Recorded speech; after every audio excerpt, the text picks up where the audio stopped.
sou a Natália. A gente tá começando mais um Control de Socialismo. Tô aqui com o Diego, com o Lucas, com o Lobão e com o Dinei. E hoje a gente vai discutir sobre anistia. E aí, gente? Bom. Beleza, gente? Bom, tranquilo? Anistia é o caralho. Acabou o podcast. Boa noite, bom dia, boa tarde, até a próxima. Dá pra sentir como tá o clima na esquerda sobre essa questão da anistia, né, galera? Tá, gente, verdade. Mas assim, vamos começar. O que é anistia? Legal. Vou tentar aqui colocar pra gente o seguinte, que esse papo de anistia, ele é quente porque há não muito tempo atrás, né, isso foi uma discussão, mas num período em que a gente tava, tipo assim, antes de entrar na redemocratização, né, e teve, assim, repercussões até ali no governo da Dilma, certo? Com a Comissão da Verdade. Não, pra ser sincero, é muito difícil cobrir tudo, né? Eu acho que tudo que puxa o assunto anistia, porque, por exemplo, não tem como falar de anistia hoje sem falar do que foi a anistia durante a ditadura militar. E para falar de anistia durante a ditadura militar, tem que falar sobre a ditadura militar. E para falar sobre a ditadura militar e os militares hoje, tem que falar sobre os militares durante a história do Brasil. Então, tipo assim, vai ao infinito, né? Eu vou tentar, assim, me resumir muito pouco a falar algumas coisinhas apenas sobre a anistia ali que foi promulgada em 1979, certo? Dentro daquele processo que é chamado de... Pera aí, Lucão, fazer igual você aí. Vamos começar aí pelo que é anistia, antes de falar sobre a anistia. Galera, vai lá. Não, assim, como o Lucas falou, assim, primeiro, assim, o que é a anistia hoje. Pra depois a gente voltar. Legal, perfeito. Né, Diego? Então, Diego, o que é a anistia hoje? Galera, anistiar é você perdoar, né, os crimes que alguém cometeu, de certa maneira, né? E aí tem umas questões interessantes, assim. Agora o Congresso, né, tá querendo aprovar um projeto de lei que dê anistia irrestrita, praticamente. Quando a gente fala irrestrita, né, eu nem lembro qual câmera que tá aquela ali, né? Quando a gente fala em anistia irrestrita, que assim, pega todo mundo, galera. E aí não é só os pobres coitados lá que vocês dizem que é pobre coitado. O popcorn ice cream. O popcorn ice cream vai sair junto. E assim... É irrestrita e retroativa. Lá antes do golpe, antes do dia 8. Inclusive o Dinei tava me falando aí, né, Dinei?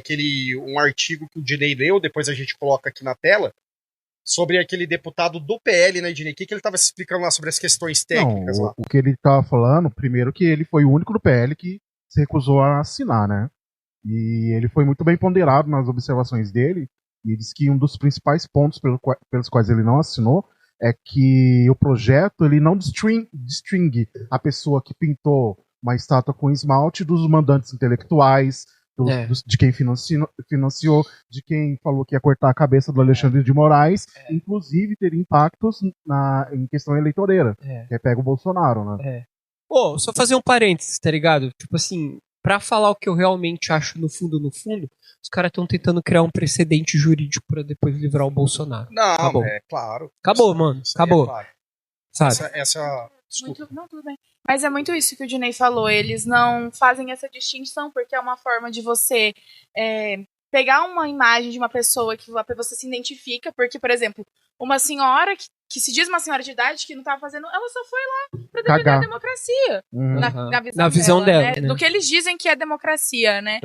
E daí você pega essa imagem de uma pessoa que às vezes é mãe de família, tem não sei o quê, e daí você faz a pessoa se identificar com isso pra que você consiga mexer com a cabeça das pessoas. Generaliza como se todo mundo fosse pobre coitado. Quando na verdade teve gente que quebrou relógio, que era de 1700, teve gente que cagou na mesa do Alexandre de Moraes.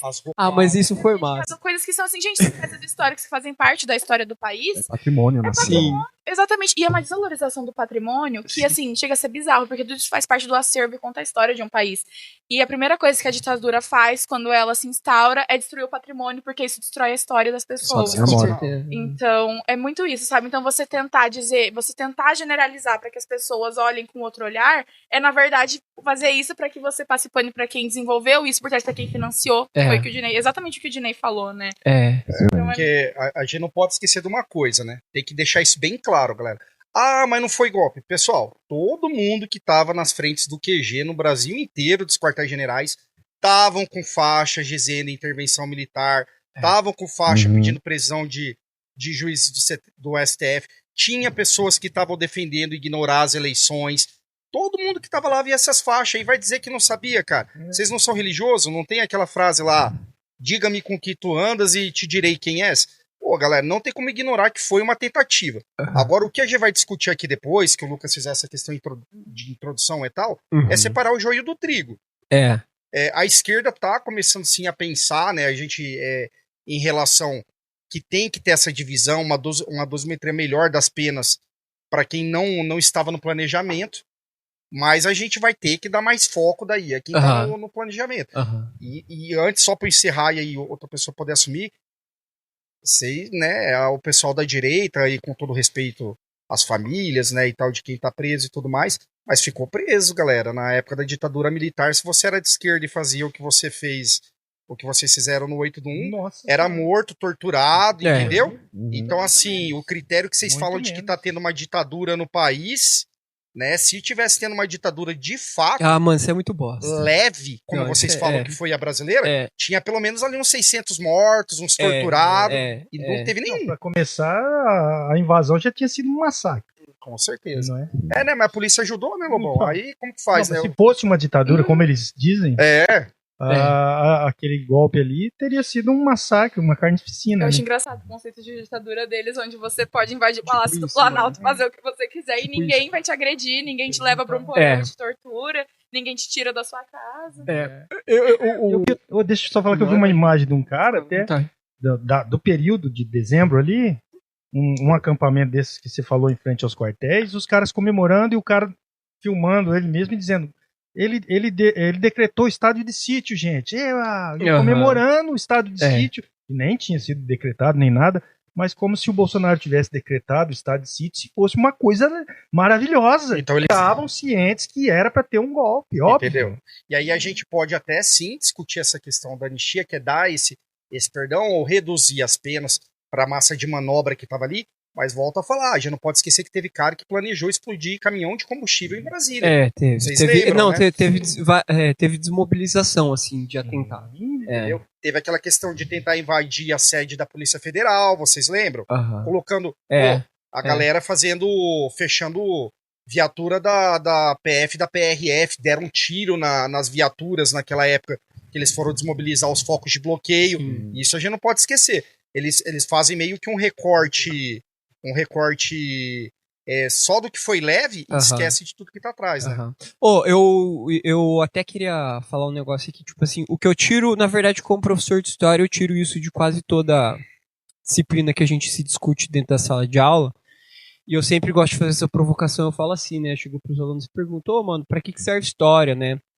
E um bordão, um clichê entre os alunos é aquele clássico, fala, olha, a história serve para que a gente não repita os erros do passado, né? E na hora eu gosto de tesourar falando assim, então a história não ensina merda nenhuma. Porque a gente continua repetindo coisa que é muito recente, tá ligado? E tem algumas coisas que me incomodam, porque, por exemplo, eu gosto de acompanhar podcast, tá ligado?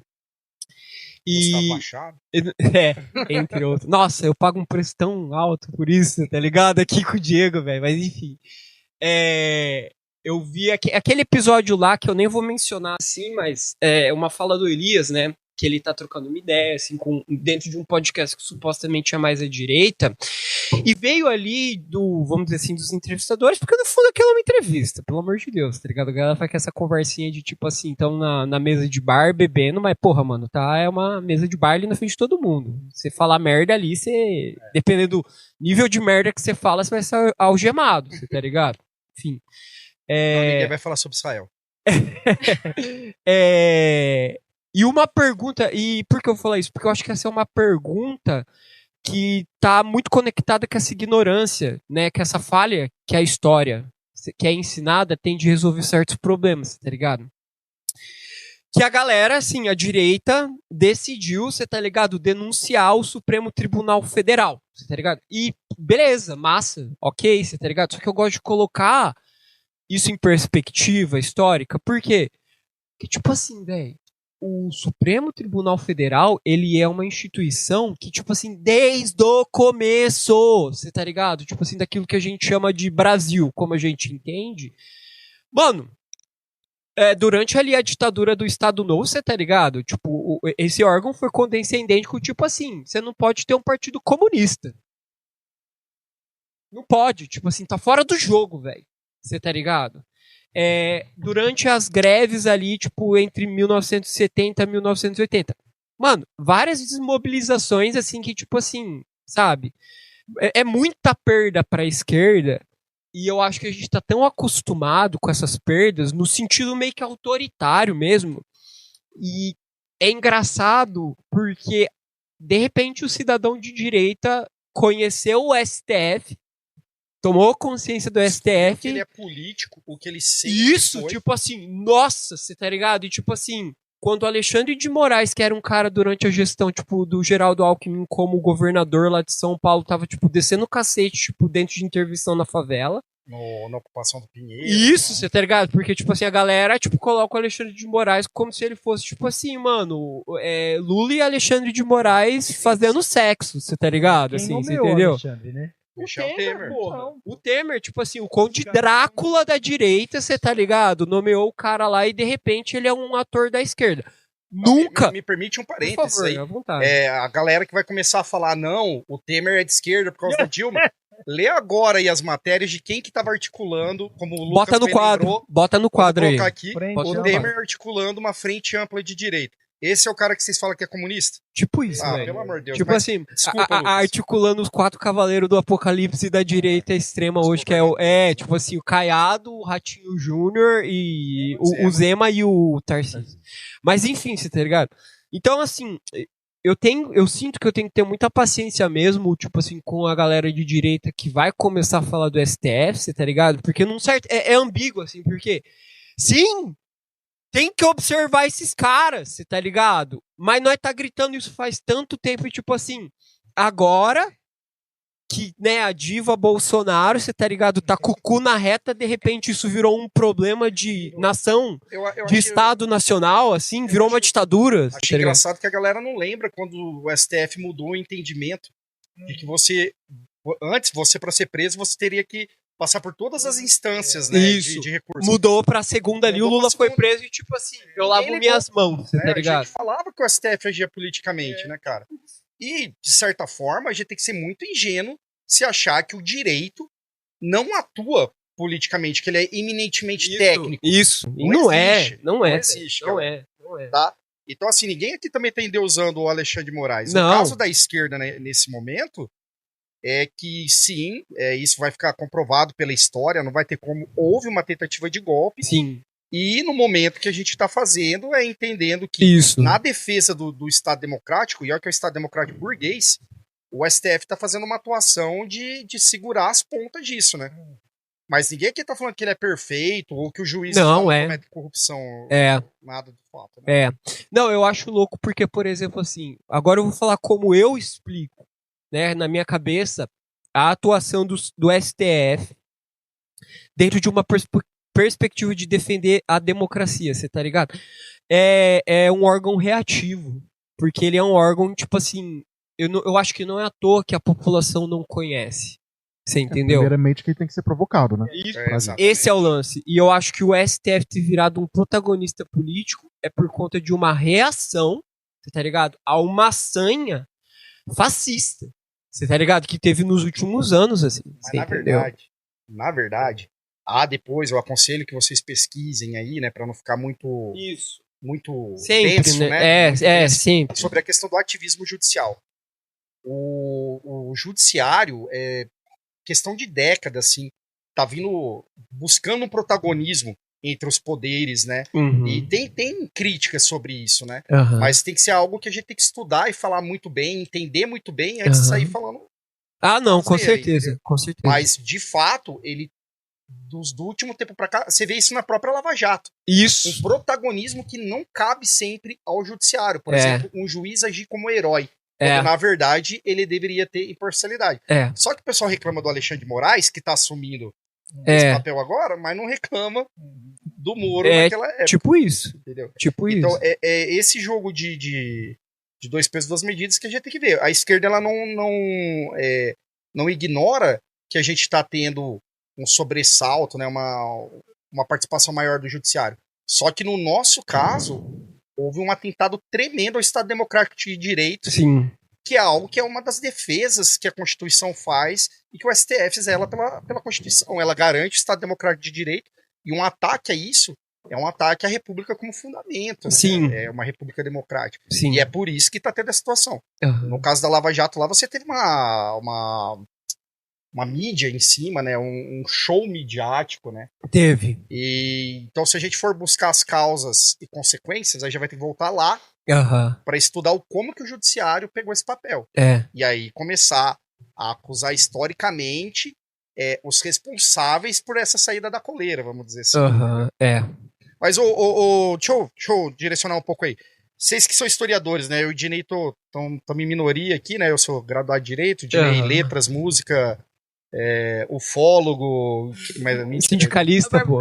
Não acredita em ET, não, só eu. Bom, por exemplo, você e o Lucas aí. Vocês não acham não que a anistia que a gente teve, que o Lucas vai falar em 79, Sim. pode até falar disso aí na tua vez aí, Lucas? Legal. Não existiu, na verdade, para passar o pano pros militares? Você acha que ela foi feita pra esquerda mesmo? Não, foi para passar pano pros militares. Uma coisa que eu fui descobrir agora, depois de muito tempo, que o Juscelino, quando ele levou o golpe, uma tentativa, que o Lott impediu, o general impediu, ele anistiou os caras.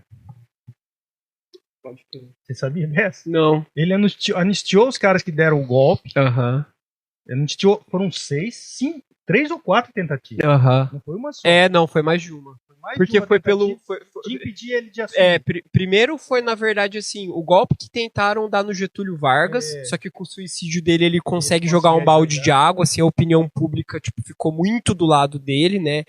Eu falo Getúlio Vargas no sentido da instituição Getúlio Vargas que ele criou, o trabalhismo, o apoio ao pai dos pobres, caralho.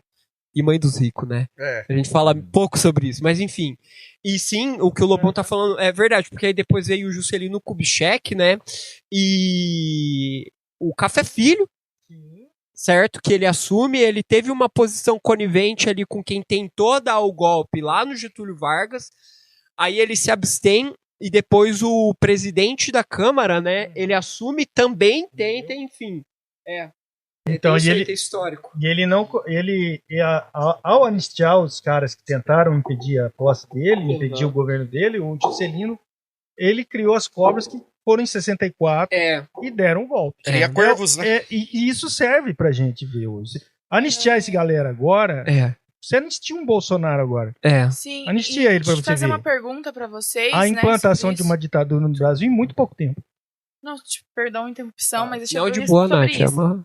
Vocês não acham que essa visão de impunidade que eles têm, da visão de que eles podem fazer as merdas que eles quiserem e que eles nunca vão ser punidos por isso? Mano, isso é uma... Que constantemente, como o Lobão colocou, estão sendo perdoados, né? Posso fazer uma inscrição antes de você? Por favor, indo em encontro disso que a Nath falou, eu li uma matéria esses dias que nessa questão da anistia agora, os militares eles são contra. Estão contra? Sabe por quê?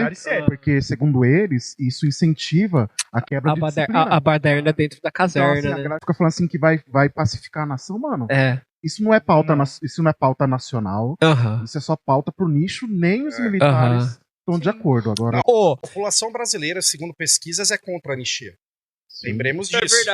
É verdade, saiu isso aí. Todo mundo sabe que os caras queriam dar um golpe. Todo mundo. Acho que sim. Acho que sim. Tirando a eu parte não vou.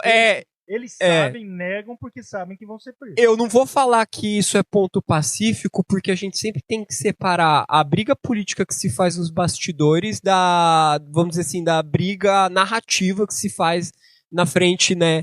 Nunca é ponderado, a propaganda nunca é ponderada, né? A propaganda ela trabalha para conquistar mentes e corações, assim, né? E que não é razoável. Não é. E a disputa política que se faz, ela é bem racionalizada, né? Ela é bem, tipo assim, cheia dos acordos. Mas o que eu ia falar, mano? Isso que você acabou de falar, ela é uma grande discussão sobre o processo dentro do processo de redemocratização lá que começa em 1988. Qual é o lance, tá ligado? Eu juro pra você, eu só vou expor uma coisa sem me posicionar, porque eu acho que carece de muito estudo mesmo, é um estudo que eu não tenho pra falar. Mas a galera fala assim, é muito comum essa ideia de tipo assim, olha, o fato da gente ter tido uma redemocratização que houve pouco combate, você entendeu? É por isso que hoje os militares estão fazendo isso. Só que esses tempos atrás eu vi, tipo, tanto naquele podcast A Hora, da Thaís Bilenque, do José Roberto de Toledo, pela UOL. Eu tô falando o nome porque eu recomendo. E o Foro de Teresina, né? Inclusive o José Roberto de Toledo e a Thaís Bilenque, eles vêm, né, do Foro de Teresina. É uma dissidência ali, uma dissidência amigável, no caso. Mais ou menos. Mas, enfim. Eles levaram 2 pesquisadores da USP, que eles lançaram um livro que a tese é o seguinte... Não, velho. A gente tá sendo meio anacrônico quando a gente fala isso. Porque, por exemplo, o que se conquistou com a redemocratização, que é pouco, e depois eu vou ler aqui, inclusive, uma parte, o artigo 1 e 2 incisos aqui da lei de anistia, mas ele fala, velho, foi o que deu pra fazer. Porque foi uma redemocratização, karma na cabeça. Você entendeu? Porque, por exemplo, a gente olha o exército. Foi legal você ter trazido essa questão, porque a gente olha o exército como uma coisa homogênea. Mas nós mesmos da esquerda, dentro da própria esquerda, a gente contempla hoje como ela é diversa e tem, tipo assim, velho, muita disputa. O Carlos Prestes, né? Um monte de coisa, um monte de representação, você entendeu? Mas, mano, ali no final, em 1988, durante a redemocratização... Eu acho que eu mencionei contigo, Diego, lá no grupo, tipo assim, eu fiquei um pouco, né, curioso sobre a figura do Silvio Frota. Quem não conhece o Silvio Frota, ele era ministro da Casa Civil, se eu não me engano, do governo Geisel, né? Esse cara era o cara que, tipo assim, o quê? De extensão? Voltar? Redemocratização? O caralho, velho. O negócio é que a gente tem que, tipo assim, radicalizar a ditadura, né? Pra outro nível. A gente tem que voltar lá pros anos de chumbo do Médici e do Costa e Silva e dobrar a aposta. E só pra deixar, assim, fazer uma provocação, você tá ligado? Pra você que é de direita, né? Poucas pessoas de direita, eu acho que vai me ouvir falar, você tá ligado? Mas, sabe quem tava no gabinete do Silvio Frota naquela época? General Augusto Heleno. Enfim. Eu penso um pouco assim, né, cara? É claro, né? Tem alguns jovens lá do colégio que acabam assistindo aqui. Esse processo que o Lucas está citando, né? A gente tem o golpe militar de 64, e aí você chega a ter no Brasil um movimento de guerrilha contra o governo. Isso, né? isso. E ações de subversão e tudo mais, né? Mas quando a gente fala na questão da anistia que teve no processo de poder, as pessoas que tinham fugido do Brasil ou que tinham sido convidadas a se retirar, né? Brasil ame ou deixo. Mais ou menos. Com uma arma na cabeça, você tá ligado? Isso que o Lucas tá falando, houve essa campanha, Brasil ame ou deixo. Joga a referência aí. Mas enfim, então tem todo esse processo, mas quando sair a anistia, ela é mais para perdoar os crimes do Estado, dos militares, do que dessa pequena parcela, e devemos falar que pequena parcela da esquerda, que cometeu atos de subversão, crimes, né? De acordo com a legislação da época, crimes. Então foi um negócio que não foi balanceado. Sim. Né? E o bom que anistiou os mortos do Araguaia, né? Os que morreram foram assassinados. Né? Então isso que a Nath fala da impunidade é um pouco isso.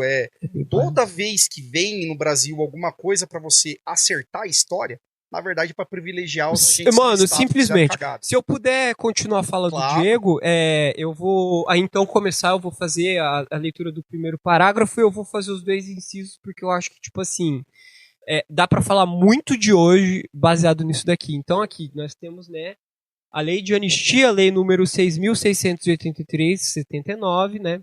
Artigo 1. É concedido a anistia a todos quantos, no período compreendido entre 2 de setembro de 1961 e 15 de agosto de 1979, cometeram crimes políticos ou conexos com esses, e essa palavra ela é extremamente importante, né? Porque conexo a quê? Com estes crimes eleitorais aos que tiveram seus direitos políticos suspensos e aos servidores da administração direta e indireta de fundações vinculadas ao poder público, aos servidores dos poderes legislativo e judiciário, aos militares e aos dirigentes representantes sindicais, punidos com fundamento em atos institucionais e complementares. Aí, beleza. Inciso 1. Consideram-se conexos para efeito deste artigo, e presta muita atenção nessa definição do que conexo significa. Para efeito deste artigo, os crimes de qualquer natureza relacionados com crimes políticos ou praticados por motivação política. Até aí, beleza. Só que aí é que... agora vem o negócio. Aí vem o campo de disputa da esquerda nessa época. É o inciso 2, que fala o seguinte: excetuam-se dos benefícios da anistia os que foram condenados pela prática de crimes de terrorismo, assalto, sequestro e atentado pessoal. Ou seja, todo mundo que estava atuando pelo Estado, pela manutenção do poder da ditadura, é o que a gente comumente, né, corriqueiramente chama de os torturadores. Sim. Você entendeu? Agora, quem cometeu crime político ou de terrorismo, porque é assim que o Estado via. Se você, tipo assim, assaltou um banco para financiar a luta armada, se você criou, por exemplo, algum grupo de discussão baseado nas perspectivas comunistas, você entendeu? Você é um terrorista. Resumo, você entendeu? Aqui tá falando, basicamente, torturador é de boa. Terrorista, não. Ô Lucas, deixa eu te perguntar um negócio. Você acha que os caras, os 2 militares, que no atentado do Rio Centro, que eles pegaram um carro, colocaram a bomba dentro para acusar os comunistas desse atentado, e se cagaram todo lá, descobrindo que foi exército, você acha que eles entram nessa de, por ter feito algo de cunho terrorista, não foram perdoados? Não. O cara se aposentou esse isso que eu ia falar, o atentado Rio Centro, ele teve mais participantes, mas eu vou citar, tipo assim, os 2 mais importantes, que é o cara que morreu com a bomba no colo, e se eu não me engano, o cara que tava dirigindo pra ele. Basicamente, os 2, né, principais personagens foi eu vou ter que ler a citação aqui que, pô, tem um limite aqui, mano. Guilherme Pereira do Rosário, né, esse morreu. E o capitão Wilson Dias. Mano, é interessante você falar isso porque a Folha de São Paulo, sabe como ela noticiou o atentado? Foi um atentado terrorista enquanto os indivíduos eram, tipo, discutidos enquanto, tipo, militantes de direita. Os caras fizeram apuração pra descobrir que os caras eram parte do exército.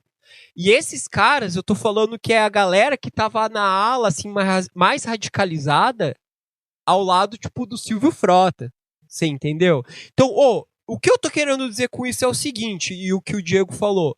A leitura que a sociedade faz, você entendeu? É evidente o quanto a gente não se dedica à memória.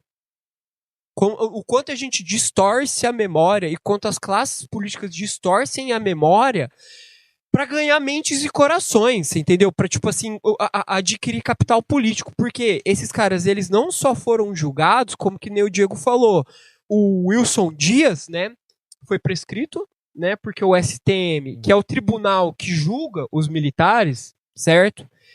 Não fez o julgamento, e esse cara, ele morreu em 2019, ele morreu aposentado ganhando, se eu não me engano, R$29 mil por mês.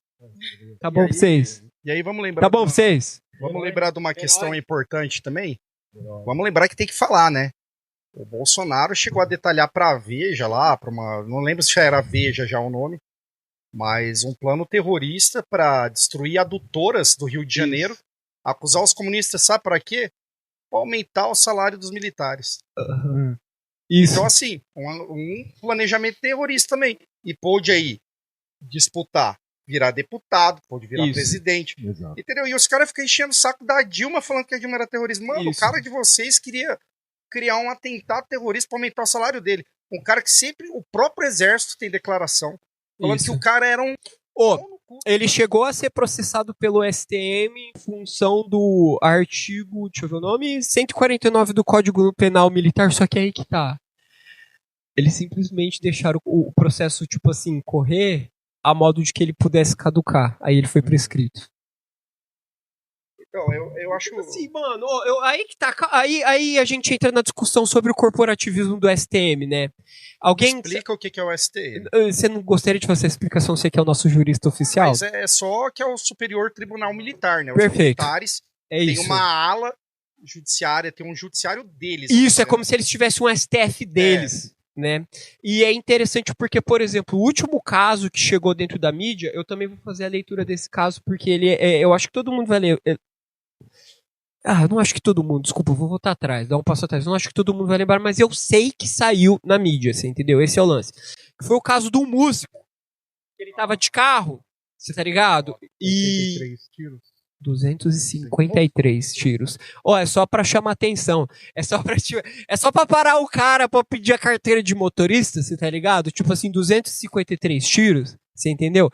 Evidentemente o cara foi assassinado e, se eu não me engano, 8 militares dentro dessa operação, lá no Rio de Janeiro. E eles foram julgados, blá blá blá, beleza. Todo mundo pegou, tipo assim, mais de 30 anos de cadeia. E em 2023, o STM, o que ele fez? 2 anos em regime semiaberto. O cara tá em casa, velho.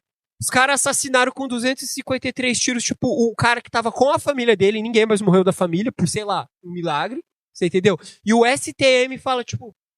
Olha, a gente tem que ser sincero, que eu acho que nesse erro na ditadura, a gente não ter tratado de forma adequada os militares que cometeram crimes, os agentes do Estado que cometeram crime, tornou o Brasil um país referência para abuso por parte de PM, de soldado. Galera, não é falando do bom policial, não é isso. Isso, eu particularmente, é importante que se diga. Eu particularmente não entro no coro de bater em todo policial achando que é a mesma coisa. Não faço isso, de verdade. Eu participei de greve já que os policiais estavam lá sofrendo lá, o Dinei também. Há policiais ruins sim, a estrutura da corporação faz com que eles cometam erros achando que vai acontecer nada, ou que aquilo ali faz parte mesmo, que tem que entrar no esquema e tal. Mas assim, não ter lidado com a ditadura, os agentes do Estado no fim da ditadura, faz com que exista milícia, faz com que exista tráfico dentro do exército, tráfico de arma, tráfico de droga usando caminhão do exército. E assim, galera, o que eu quero dizer, a direita, infelizmente, foi por um caminho errado de abraçar uma instituição do Estado sem crítica. Brother, é um nacionalismo hipócrita. Então. É um nacionalismo.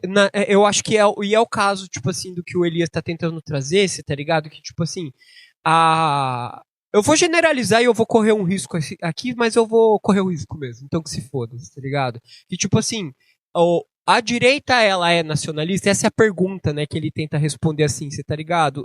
Beleza, sim e não. Por que sim e não? Porque uma coisa é você ser nacionalista no sentido de você defender as instituições, e eu achei massa que você falou, tipo assim, cuidado ao falar da PM, quando a gente tá atacando, né, a gente tá falando, tá discutindo, tá debatendo sobre uma instituição que é necessária, caralho. Segurança pública. Você entendeu? E outra coisa é você falar sobre os problemas das instituições públicas. Você entendeu? É aquela mesma discussão que a gente estava tendo aqui antes de começar o negócio. Que eu levo para educação, inclusive. Você vai se revoltar, você tem que separar aqui que é governo e Estado. Brother, todo mundo depende de Estado. Você entendeu? Todo mundo depende de SUS, todo mundo depende da escola pública, todo mundo depende do sistema, tipo, financeiro de arrecadação de imposto para financiar o Estado. É a quem a gente recorre.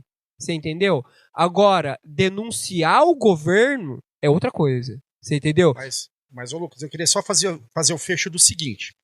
Essa questão da gente ter dado uma ideia de impunidade no final da ditadura militar, fez com que a gente tivesse anistia para agentes do Estado ligados à repressão todo santo dia. Sim. O cara vai, e ele assassina lá um músico, um pai de família, galera, um pai de família. Com centenas de tiros, o cara pega 2 anos.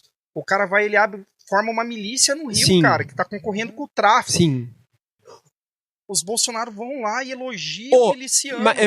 Mas esse é o lance. Pra pessoa de direita e pra pessoa de esquerda também, esse é o lance, esse é o apelo. E esse é a importância que você falou, tipo assim, do apoio crítico à ideia de nacionalismo. Porque quando você tá defendendo cegamente quem se apropria das instituições em favor próprio, você não é nacionalista, brother. Você não tá defendendo o Brasil. Você tá defendendo um grupo político, você tá ligado? Que se apropria do Estado por interesse próprio. Você é um antinacionalista. Esse é o lance. E a esquerda, e é isso que o Elias tem dito muito, você tá ligado? A esquerda, ela perdeu a disputa sobre esse nacionalismo. Tá, Natália, a gente errou também, né? A esquerda errou quando deixou deixou a direita se tomar das questões nacionais. Porque acho que a gente já discutiu isso, a questão de que há alas da esquerda que são antinacionais, né? A gente que é leninista, que se coloca como leninista, tem uma vertente diferente que a gente acha que o nacionalismo é um elemento de coesão que faz com que facilite. Isso. Você não acha que a gente perdeu muito tempo também, por exemplo, ignorando? Foi um erro nosso, não foi? Como assim, ignorando? Por exemplo, a gente não assumia os símbolos nacionais como a direita conseguiu utilizar. Eu concordo. Nós perdeu o verde e amarelo, mano. Nós perdeu o verde e amarelo, mano. Porque... Pera. Eu concordo muito com essa visão, porque eles se apropriaram disso, né? Tanto que hoje você olha pra uma bandeira e você associa a quem? Ao Bolsonaro. E é uma bosta isso, entendeu? Porque, tipo assim, é o símbolo do nosso país e que a gente tem que fazer, porque isso cria uma sensação de pertencimento. Que é o que as pessoas procuram numa sociedade onde você tá fadado a todo dia ter que seguir a mesma rotina, você quer se sentir pertencido a um grupo. A gente teve uma discussão esses dias, era um contexto totalmente diferente, mas a gente discutiu sobre como o jovem tem a vontade de ter o sentimento de pertencimento. E assim, eu sou a pessoa mais nova aqui, é uma questão geracional, né? E eu sinto que cada vez mais a minha geração tem essa questão de sentir pertencido a algo porque você não tem nada ao que se agarrar.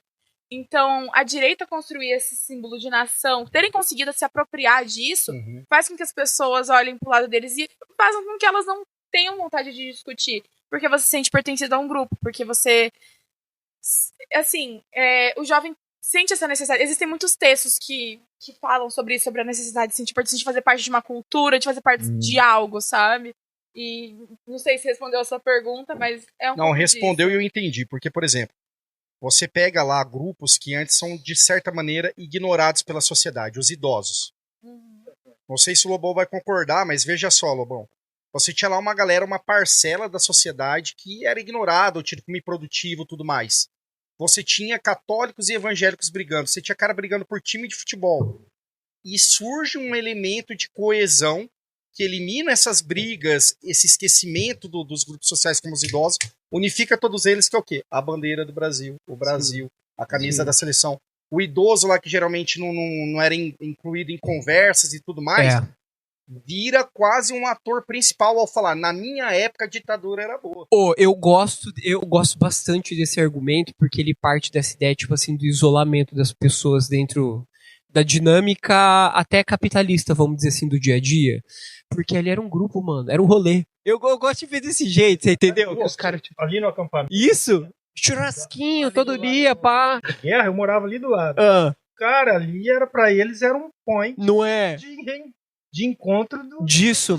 Trouxe significado. Trouxe significado, exatamente. Se você não aparece, isso é uma questão assim, não é só a direita. A esquerda também é assim. O jovem, quando se atrai pela esquerda, é porque ele tem esse sentimento de pertencimento. Eu acho que sim. Ele se sente identificado.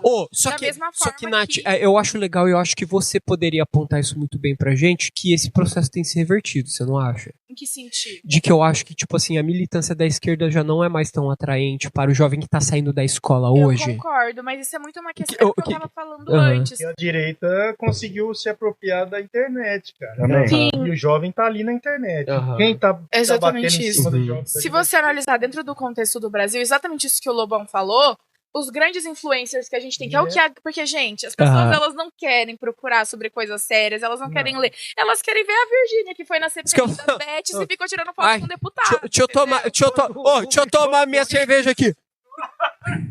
Exatamente, uma pessoa. E sabe por que ela fez isso? Porque ela sabe que ela não vai receber nenhum tipo de punição. Enquanto isso, tem pai de família sendo preso por muito menos. Tem gente, sabe? Ela tinha contras. Eu não vou entrar nessa questão, porque isso aí é outra questão.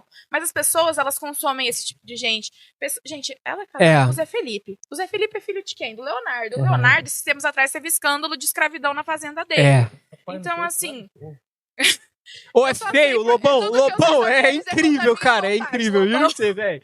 Sabe? Tudo que eu sei sobre essa mulher é contra a minha vontade. Eu falei que ela chupou o microfone lá. Ainda bem que você não sabe, né? Mas o ponto que eu queria chegar sobre isso é que os jovens consomem isso, porque é isso que você tem pra consumir. E quando você tá, tipo assim, porque é uma questão, assim, de que não é atrativo você ir atrás de grandes informações. Isso é uma questão de um projeto, né? Não ser atrativo. E o lugar onde você discute isso é a escola. A escola é atrativa? Muitas vezes não é. Então, eu imagino dessa forma. Então é muito mais fácil você olhar por esse lado. Então você vai consumir essas pessoas que são de direita, que têm posicionamento de direita, que vão dizer pra que você... política e religião não se discute. Isso é o que você eu acho que é mais fácil. Eu acho que ser de direita é mais fácil. É mais fácil, É porque você descomplicado. Não vai ter uma leitura crítica. E isso entra um pouco também na criticidade da esquerda, que eu acho que às vezes a gente tem, que você sente o... Como eu vou dizer? Assim, o receio de se expressar. Eu super concordo com você que você tá falando, mano. Porque você sente esse receio, porque constantemente... Porque as pessoas têm uma visão crítica maior, e às vezes eu acho que isso é ruim. E vou dizer, eu acho que essa visão às vezes é ruim, porque você não dá espaço para as pessoas falarem e você cria um repúdio delas a você. Eu acho que isso que você tá colocando, eu acho que o Diego é um cara que tá mais a par disso, inclusive. Eu aprendi muito, né, com a leitura que você faz disso. Eu acho que isso é tão verdade que você falou, Nath, que a altura desse momento de crise da esquerda, a gente inclusive tá revendo, acho que a gente tá criando um vocabulário ainda mais extenso sobre a questão, por exemplo, do identitarismo, que virou um campo de discussão, assim, você tá ligado? Porque, por exemplo, é triste essa situação, porque, por exemplo, apesar da esquerda, eu acho que ela domina, certo? Essas novas discussões acerca das questões de gênero, ou ideologias, ou minorias e blá blá blá, mas isso também complica o debate. Você entendeu? Então você vai ter disputas ali dentro, você entendeu? E você vai fragmentar, né, essa massa. Porque eu sou desse campo político, mas eu sou desse lado e tal, tal, tal. E você cria uma disputa que é natural mano, tem que ser feita. Você entendeu? Feita, mas às vezes ela não é feita da maneira correta. Quanto mais você se fragmenta, mais você destrói o que você construiu. Mas é que tá, eu acho que infelizmente não tem forma correta de ser feito. Sabe por quê? Porque a gente aprende a maneira correta fazendo, eu acho. Mas, forma correta... Só pra gente voltar e recentrar a discussão. É verdade.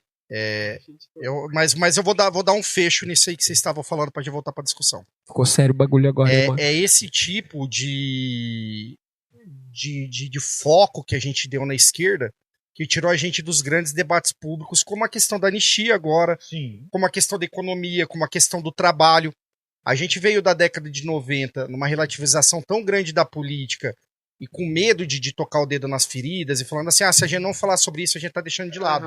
Que a gente esqueceu dos grandes debates. Entendeu? Eu posso mencionar, tipo assim, me corrija se eu estiver errado, vou dar um exemplo. Luta de classes. Totalmente, entendeu? E não que esse tipo, né, da questão do identitarismo não tem que ser tratado. Mas a gente tem que ser mais inteligente em entender que a gente representa uma massa da população. Né? E a gente não pode esquecer. Temos categorias maiores, né? E isso dentro dessas relações de poderes, assim, existem categorias maiores, assim, né? Isso vem também de encontro com uma questão desse nosso debate sobre anistia na esquerda, que a esquerda acabou, né, furando a bolha esse debate, pra gente entender que ali tem muita gente que não é burguês e rico, que tá ali preso, né? E que se a gente for insensível ao ponto de não entender que há uma diferenciação entre quem tá ali, a gente também tá pecando, entendeu? Exatamente. Então, a única coisa que a gente tem que entender é um pouco a questão do mecanismo mesmo de anistia. Por quê? Se você for pegar caras como Ingo Sarlit, que é um jurista, Lênio Streck, outro jurista, ou Canotilho, que é um jurista português, né, que ajudou muito na questão do debate constitucional, né? A anistia, ela não passa a existir sem algumas condições. Por exemplo, o Canotilho, quando ele vai falar sobre anistia, ele fala que é um mecanismo que surge historicamente para reconciliação. Reconciliação. Aí eu pergunto para vocês, sinceramente, galera, a direita apresenta alguma possibilidade de reconciliação? Vocês acham que ela tá falando, não, vamos reconciliar o país? Eu não vejo. Eu vejo um discurso belicista, de combate. Sim. Então, para começo, se a gente for ver pelo Canotilho, não tá tendo um elemento de reconciliação. De, vamos começar... Posso dar um exemplo? Porque eu não acho... Eu acho que essa discussão da anistia... Voltando lá no começo, eu vou repetir uma coisa... Eu vou falar de outro jeito uma coisa que a gente já falou, mas para corroborar com isso que você falou, porque esse projeto de anistia, o poder político que está sendo empenhado não é pela anistia. É pelo Bolsonaro, mano. É pelo Bolsonaro. E a gente vai chegar nisso. É pelo Bolsonaro. Vamos voltar a falar, né? O Canotilho coloca lá a questão da reconciliação nacional. Quando a gente trata lá dessa anistia de 1979, querendo ou não, mesmo existindo um desbalance, que os agentes do Estado cometeram muito mais crimes e piores que os guerrilheiros ou que os da esquerda, havia sim uma ação dos dois lados. Sim. Nesse momento, a esquerda não fez nada na eleição ali que atentasse contra a democracia, que atentasse, né, contra a questão da direita e votar. Sim. Não, a direita fez isso. A direita estava pedindo e criando blitz. A direita estava se protegendo nesses QGs, pedindo intervenção militar, enquanto a esquerda estava quieta. Deixa eu dar uma contextualização maior, até porque, por exemplo, a essa altura, quando, tipo assim, a gente está falando ali, então, do terceiro... Na verdade vai ser o governo Figueiredo, mas a gente pode falar um pouquinho também ali da gestão anterior, que era do Ernesto Geisel, né? E o lance é o seguinte, a gente está num contexto que a gente fala que é o contexto de bipartidarismo, ou seja, só podem existir dois partidos, né? Que era o Arena, que era pró-ditadura, certo? E o MDB. Era o Movimento Democrático Brasileiro. Isso. É um MDB que persiste até hoje. O Arena, ele se fragmentou em vários partidos, né? Eu acho, tipo assim, depois o PFL... Basicamente, vai dar em PP, PF, a direita que a gente conhece hoje, PFL, basicamente. PSDB, isso, perfeito. E... Não é verdade, PSDB não, PSDB uma coisa que eu acho que corrobora isso que o Diego acabou de falar é, por exemplo... A partir do pacote de abril, promulgado lá em 1977, criou-se, por exemplo, aquilo que a galera vai falar que eram os senadores biônicos. Por quê? Porque à medida que a população foi sentindo, eu não estou falando que ela aprendeu racionalmente, que a ditadura militar estava cagando para a população, né? Aí, por exemplo, durante o milagre econômico, tinha-se... Eu não sei quem que falou essa frase, mas falou, a economia vai muito bem, mas a população nem tanto. Né? Que começou assim, o nível de disparidade do acúmulo de renda, né, entre pobres e ricos ficou muito dispar, assim. E como eu posso dizer, a ditadura ela foi caindo foi perdendo seu prestígio entre a população e o MDB, que era controlado, ele foi ganhando cada vez mais protagonismo. Você entendeu? Esse pacote de abril que o Ernesto Geisel fez após a revogação, eu não sei se após, mas muito próximo da revogação do AI-5, ele basicamente fechava o governo. Ele fundia o poder executivo com o poder legislativo e depois que ele permite a volta do parlamento ali, né? Existem o que a gente chama de os senadores biônicos, que é uma parte, 1/3 no caso da casa, né, da Câmara dos Senadores, que era indicado diretamente pelo presidente da República. Ou seja, a galera, o que eu tô querendo dizer é o seguinte, dentro do bipartidarismo, a ditadura fala, olha, não, a gente permitia que havia um partido de oposição, só que sempre que o partido de oposição ele estava galgando o poder, entrava uma medida assim como, tipo assim, o pacote de abril do Ernesto Geisel. Então, assim, nunca foi uma briga real. Nunca foi uma disputa. Mas na teoria, sim. Mas na prática, sem chance, assim. Você entendeu? Não, essa questão que você falou, né, da ditadura, você até falou do milagre econômico. Hoje é mais fácil pra gente observar, né, Lobão? A gente que hoje estuda um pouco de história e tudo mais, que a ditadura não ia aguentar segurar muito tempo. Se tinha esses caras aí que eram mais radicalizados, igual você falou do Silvio Frota. Mas, pô, depois a dívida externa, pode pesquisar aí, quem duvida. Quem fez dívida externa foi ditadura militar. E o início da hiperinflação. Isso. Então, assim, os problemas que o Brasil herdou, que estouraram depois no colo do Sarney, que também era ligado à ditadura militar. Era da Arena, ele era o representante da Arena. Então ele era pode representante, pesquisar que não era um comunista, tá? Esses problemas, eles surgem por causa da ditadura. Então a base social da ditadura já estava ela já estava perdendo essa base social, não ia ter como segurar muito tempo. O que você ia falar, Dinei? Desculpa. Não, assim, falando em ditadura também, falando que teve anistia na época da ditadura, aqui na América do Sul também outros movimentos que teve ditaduras, tiveram processos de anistia também. Assim, eu gostaria de saber de vocês que já estudaram mais sobre o tema, estou curioso de saber se lá as anistias em época de ditadura foram como cá. Ali o bagulho foi discutido, né? Ali foi feito do jeito certo, né? Mas foi mal. Mas qual que é o jeito certo, então? Foi bem mais ríspido, né? A Argentina conseguiu condenar. Então, conseguiu. Mas veja só, Lobão, eu concordo com você. Só que você vê o processo. Olha só. A gente faz a redemocratização ali por volta de 80, na década de 80. Sim. E a gente discute a anistia ali e tudo mais. A Argentina só foi conseguir punir os militares dela beirando 90 ali. Kirchner. Não, até mais pra frente. Perto de 2000 ali. Depois a gente checa, certo? Mas não, você tá certo. É a partir dos anos 2000. Demorou muito e a esquerda tava com poder na mão. Entendeu? Ali, como o Lucas falou, já teve um processo que a ditadura tava com a arma na nossa cabeça falando, vamos criar anistia. Tipo isso. Você disse, a nossa ditadura tava em vias de se ferrar. Porque não ia aguentar segurar. Ô, Dinei, só pra especificar um pouco melhor, eu faltei com os números aqui, então vai ser um pouco pobre, você tá ligado? Só que, tipo assim, presidentes, né? Eu vou falar presidentes para dar o benefício da dúvida, mas são os ditadores, né? Porque a Argentina ela teve mais de um momento sob regime militar, assim, ditadura, né? O Videla morreu na cadeia. Então, assim, a gente começa. Também. Então, a gente começa a discussão a partir desse jeito. Ali na ditadura chilena, foram processados mais de 1.000 agentes, incluindo generais. E também. Mas aí que tá, como historiador, eu vou falar de uma outra coisa. Que aí toca na questão da Comissão da Verdade, você entendeu?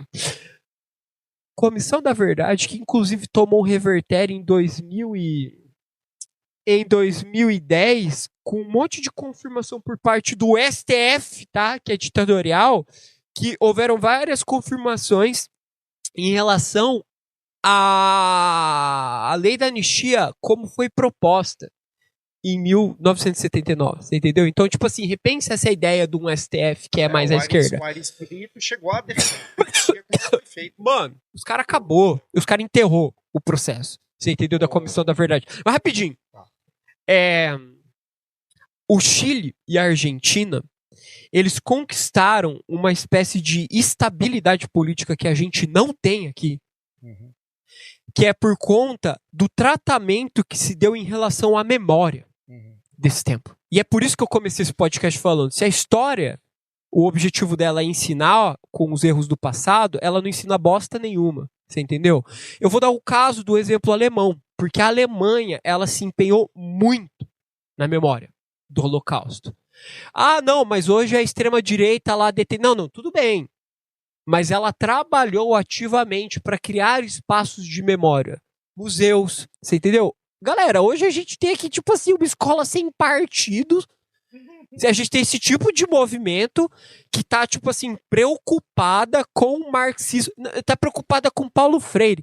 Paulo Freire é entendido como comunista. O cara foi, tipo assim, sabe, execrado de... O cara, ele já foi, tipo assim, ele entrou em conflito com a esquerda também. Você entendeu? Então, assim, a gente tá... É muito incipiente, velho, a batalha pela memória que a gente realiza.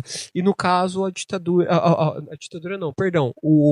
A democracia chilena e argentina, esse é o lance, Dinei.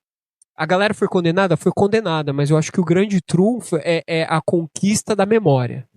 Você entendeu? Mas, galera, a gente tá chegando aí já a quase 50 minutos. Eu acho que a gente tem que voltar a tocar aí só pra fazer o fecho, né? A questão da anistia mesmo, né? O que é isso, né? Não, o que a gente tá falando? Acho que até a gente tratou bem essa questão do que é a anistia. Mas agora, pra gente levar a sério essa conversa com as pessoas de direita e tudo mais, tem que pensar, né? Primeiro, essas questões que a gente colocou sobre a reconciliação e tudo mais. Outra, alguns juristas, igual tá falando o Ingo Sarlit, igual o Lênio Streck, eles vão falar assim, olha, a gente pode discutir anistia, mas desde que não ataque os preceitos fundamentais e tudo mais. Quando você tem uma operação igual a Punhal Verde e Amarelo, que você quer matar pessoas, líderes políticos, pessoas do judiciário, gente, isso ataca, né, os preceitos fundamentais. Então, o que a gente está falando aqui? A gente deu uma introdução histórica e tudo mais, né? Uhum. A gente falou sobre isso tudo mais, sobre outros casos na história. Mas o que a gente quer dizer? Você vai ter dentro da esquerda, a esquerda não é homogênea, não é igualzinha, pessoas que são totalmente contra, né? Pessoas que são a favor de uma dosimetria melhor da pena. Sim. Por exemplo, essas pessoas como a mulher do batom lá Sim. e tudo mais, algumas já estão presas. A cabeleireira, já. Mas ela ficou, se eu não me engano, chegou a ficar 1 ano e pouco preso, quase 2 anos, né? Ficaram presos, de fato, e tal. O que a gente tá falando? A gente tem que colocar em debate todas as forças políticas agora, que eu acho que a gente vai ter que chegar no momento de discutir se a gente vai separar o joio do trigo. E beleza. Eu, por exemplo, estou aberto a esse debate. Acredito que vocês também. Sim. Só que quem organizou, planejou e se beneficiaria... Aí não tem perdão, brother. Desse golpe... Aí não tem conversa. Não vem falar que o Bolsonaro não sabia, porque, o Freire Gomes, que é Sim. ele vai dar o depoimento agora Sim. Lá, pro Supremo. Sim. Ele recebeu, foi lido pelo Bolsonaro a minuta do golpe para ele. Uhum. Ele disse em depoimento, o chefe, comandante do Exército Nacional. Você acha que esse cara vai mentir, cara? O Bolsonaro admitiu em entrevista esses dias, eu vou procurar aqui depois pra... Isso, só tá na... Ele discutiu o estado de sítio. Com certeza. Tá, pessoal, e aí tem coisas que não dá pra fugir da realidade. Você pega o Bolsonaro, ele sistematicamente tem ações pra desviar o foco dele.